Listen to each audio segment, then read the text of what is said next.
Do you remember being a kid and jumping out of your seat for this? Or this? Or even this sometimes. Ooh, chavo. Wrestling Titantrons were, in a word, cool.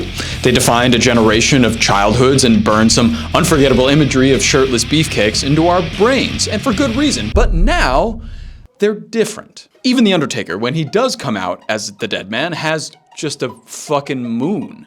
Most of today's Titantrons have become this weird formula of big name and text, okay, color background, and that's it, which is a huge departure from the style that dominated wrestling's mainstream boom period, the late 1990s. Obviously, the WWE had a stylistic change in the past 20 years to become more of an ESPN Monday Night Football clone. Yeah, I'm talking about you, Suplex Bot 69, you bastard.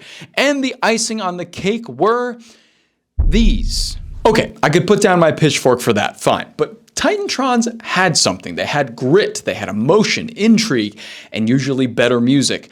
So let's talk about why this change happened. But first, let me just say, it's not just the WWE doing this. You good though, New Japan. We're square. Kazi ni Nare and all that jazz. Yeah, sure. The second largest promotion in the United States, AEW, is also a repeat offender of the same exact Titantron formula. So keep in mind, I'm dunking on American pro wrestling as a whole here. Anywho, the Titantrons of the late 90s to the 2010s had a mix of studio or field footage, clips of actual wrestling moves, and the occasional name, quote, or icon. Coupled with usually banger theme music by Jim Johnston, certain wrestlers really stood out back then. So why the change? Well, the closest answers we have aren't very satisfying, to tell you the truth. Sorry. Journalist Sean Ross Sapp of Fightful Select noted on his Patreon that the change had a few reasons. Number one, a change in internal presentation philosophies at the company, WWE. Vague, but okay. And number two, the actual video editor in charge of the earlier Titantron videos was laid off to cut costs, and they just weren't replaced. But unfortunately, that leaves me with just a ton more questions than I had before. In 1999, WWE made $250.3 million in revenue. And in 2023, WWE made $1.3 billion in revenue. So they have more money than they've ever had. They had money for augmented reality bullshit on every Raw and SmackDown in 2023, but they don't have the resources to edit together a cool Titantron. And with all that money, they continue to produce complete generic dog water music. We got the power, we got the rage, control the stage, control the cage. Shout out Def Rebel. See, this all leads me to think that it isn't just a money issue. It's just a complete change in direction. There are tons of fans out there that make custom Titantrons on YouTube, and they do a great job at it. You could easily hire anybody to come do that job. But WWE doesn't want to go that route anymore. They just don't. There must be some advantage to having strong text branding for each wrestler on screen while they enter. There's gotta be. Or maybe they could have gotten tired of editing released talent out of their wrestlers' entrance videos. That could be another thing. It could be a royalty thing potentially too.